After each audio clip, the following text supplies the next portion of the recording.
seeing a deal there now. In this election, we can now project the winner of the presidential race.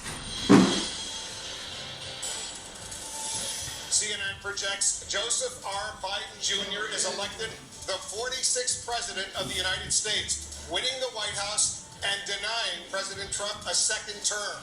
We're able to make this projection because CNN projects Biden wins Pennsylvania. Yes! But the ticket to Jano